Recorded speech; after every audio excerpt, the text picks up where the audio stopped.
Hey everybody, G Bear, Homesteading the Desert. It's October 11th, and got a few things I did today. As you can see, the wind is back. I had a day and a half, or a day and most of today, with no wind. It was so calm I could run with a match and it'd stay lit. But as you can see, it's blowing my turbine around right now, and as you can see, my cable ties are working great. I'm not getting any wobble out of it.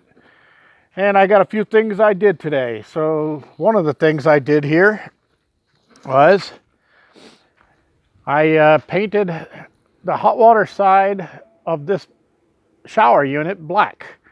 I wanted to utilize the sun as much as possible for the winter. So I'm going to preheat that water so I can take a hot shower, and also right now, those two barrels are what feed the cabin. And as you can see, they're a little on the low side, but I've got plenty of extra water here and I could fill those up. But I've still got probably a good 30 gallons left in there. I don't think I'm going to run out between now and tomorrow. And I'll bring water up again next time I come up. But I did try this unit today, and I've got one little flaw with it, and I don't know what's going on, but I will correct that and I'll do a video and let you know what happened. And you probably notice these little boards here. Well, those are blocking the wind.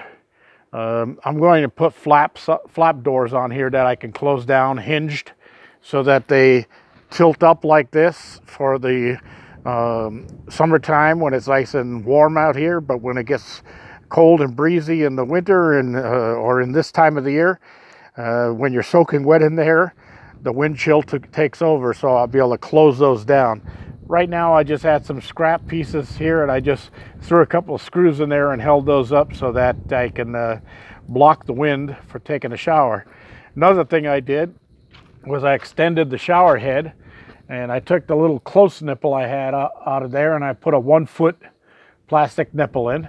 And now the shower head is right in the center of the shower, directly over my head, and I don't have to get close to the wall here to try to get wet. Now I just stand right in the center. The other thing I want to do is down here against the wall, just about, I'd say about 16 inches off the ground. I'm going to put a little shelf in there going across this way, well, down lower, probably down here. But the reason I want to do that is because I realized that when I tried to bend over to wash my feet, it's kind of cramped in here. It's only a 3x3 outside, so we got less than that inside. And yeah, you're bumping into this, you're bumping into that. So I'm just going to put a little shelf there that I could pick my foot up and rest it on the shelf so I could wash my leg and my foot without having to bend over too far. That'll come in tomorrow probably. I've got plenty of wood laying around here, and I'm sure I can come up with something for there. All right, cloud potatoes. You heard me mention those once before in an earlier video, and I'm sure a few of you went, what in the heck is cloud potatoes? Well, it's an idea I came up with. It's an experiment, and I started it today. I'm going to give it a try. And this bucket right here is cloud potatoes. And as you know, through the past season, I've had a problem with critters getting into all my plants and tearing them up. Well, just like your stuff on your internet, if you want to save it safely in case somebody hacks your computer, you store it in the cloud. Well, that's what I did. I raised this up off the ground, and I got it hanging on a string, and I've got it completely caged with 1/4-inch hardware cloth, and this hardware cloth goes all the way to the bottom of the bucket. Now, I filled it with compost, and I planted potatoes in here. On this side of the bucket, I've got a sweet potato, and on the other side of the bucket, I've got russet. So you'll see what happens with those. Now, what I do is I soaked this really well, and this will hold water and maintain it down in the bottom. The water's going to soak to the bottom, but it's got no place to go. So it'll take a long time to evaporate with that compost in there because the air can't really get to it. So that's going to feed it for a long period of time. And then every time I come up, I can stick my probe in there, see what kind of reading I get for moisture. If I need some, I'll add some more moisture. But the plant will be able to grow inside here, and I won't be able to have a problem with birds. I won't have coyotes. I won't have desert squirrels. Nothing is going to get into there. So I think that's going to work. And if it does, I'll just add a few more of these poles around the area, get a few more buckets, and hang them. Now I want to note one thing. I don't know if you can see it in there, but the inside of this bucket is painted black. It's very important to block out sunlight to any roots. If you get sunlight through the bucket, and these white buckets will let sunlight through, if you get sunlight to the roots, it's not good for the plant. The plant probably won't do very well if it even does anything at all. So you want to paint the inside with a couple of coats of black and really get that darkened in there. You could also line it with landscape cloth, black landscape cloth. But I found it just as easy to get a can of plastic spray paint from the local hardware store. And then I put these little hooks in here, and I made this little rope unit with some S-hooks to hang it on. And then I just got it going through a hole in the pipe up there. And I've got it at a level so I can see what's going on, but the critters can't get to it. And if they jump up and hit it, all they do is make it swing. So it'll just swing like that. So let's see how that works. I'll do a follow-up video on it down the line and let you know. Okay. Tomorrow I had to do a Home Depot run today, so that wasted some time. I left here at 9 a.m., didn't get back until noon. And I didn't really have to buy a lot of stuff. It just takes time. I've got to drive 20 miles in each direction to get to Home Depot. And then, of course, going in and shopping and coming out, loading and all of that. Let me show you a couple other things I did inside here. Well, I needed a place to comfortably sit down and eat, work on the computer, and do that. So I made this little thing up. And no, that doesn't stay there all the time. You can see it's hanging over the cabinet door. And let me show you a little thing here. You can swing the door open, and then this will lift right off. And on the bottom side of it, what I did was I put a flange on there. And this is a piece of 1/2-inch plastic PVC pipe that's threaded on both ends, but I just cut it off square on this end, and I'll get one of those little rubber feet to go on there so it doesn't slide around. On this end, I have a big L brace and a couple of small L braces. These little ones hook over the top of the door, and they're inside the cabinet.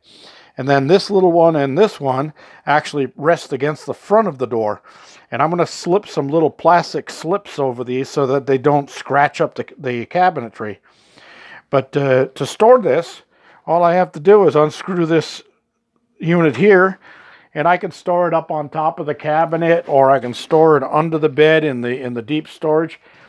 But for most part, while I'm here, I use it quite often.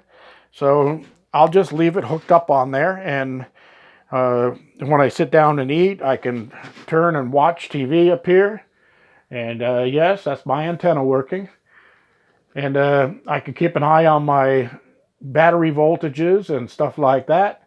I can also see if anybody comes on up the driveway from here. So it's kind of a nice little setup. And the interesting thing is, and let me see if I can do this one-handed. The interesting thing about this little table is that when it's hooked onto the cabinet here,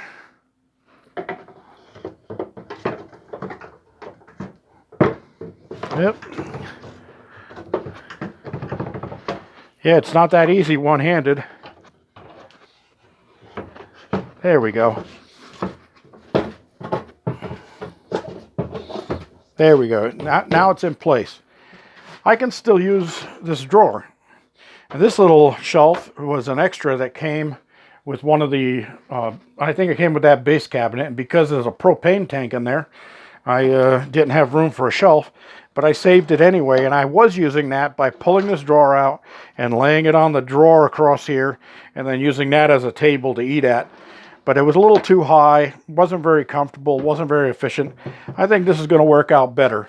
And I'll be uploading my video, so I'll put my little netbook down here so that I can do that and do all my editing I need to do before dinner. Tonight's dinner is chicken, sweet potatoes, and corn on a cob. I'm going to be getting ready to do all of that now. I'm going to go take a quick shower. I just wanted to get that stuff done and show you that. Also, the molding, if you want to call it that, it's a rustic molding, just a good old 1x3. I did put that all the way around the top.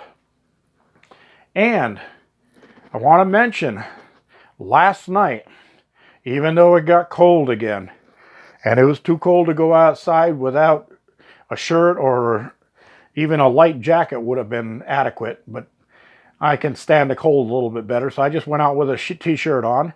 But in here last night, my heater turned on once through the whole night, and it only ran for about 3 to 4 minutes, and the temperature in this cabin never dropped below 68 degrees, ever, through the whole night. And I hardly used any propane. That new ceiling is a godsend. That is exactly what I needed. That insulation is just right. And that vent up there, if you're wondering what that's all about, that's required for this type of heater because you have to ventilate these. This has no exhaust vent to the outside, but down below it, past my water bottles there and the tools, there's a vent down there at the bottom that takes air in, runs through the heater so that the flames burn a perfect blue, and then of course the carbon monoxide that's coming off with the flames and everything is going to come out with the heat here, and that goes up with the heat, circles across the ceiling, and then comes over to that vent, and then it can escape out through the attic, and the attic is vented along both sides. If you see some of my earlier videos, I showed you that the attic is vented well. So there's nothing else in the attic other than this insulatory foam board, 1.5 inches thick. And boy, I tell you, it kept it cooler in here when the sun was beating down on the roof today, and keeps it warmer at night. I love it. Anyway, back to what was going on here. I think that about covers everything I had to cover. I'll be doing some videos. I've got a lot of people that are talking about going off grid, moving to different places off grid, and they like the tips and hints I've been giving them. Well, I will get more in depth about voltages and battery banks and things like that as I go along, and I'll do a nice video on that. So if you have any questions, remember, you can look down at the bottom of the videos here, roll the page down, give me a thumbs up if you like my videos, and then leave a comment or a question down below. I try to respond to everybody in a timely manner, so make sure you get your comments and questions in there. G Bear signing off from the desert.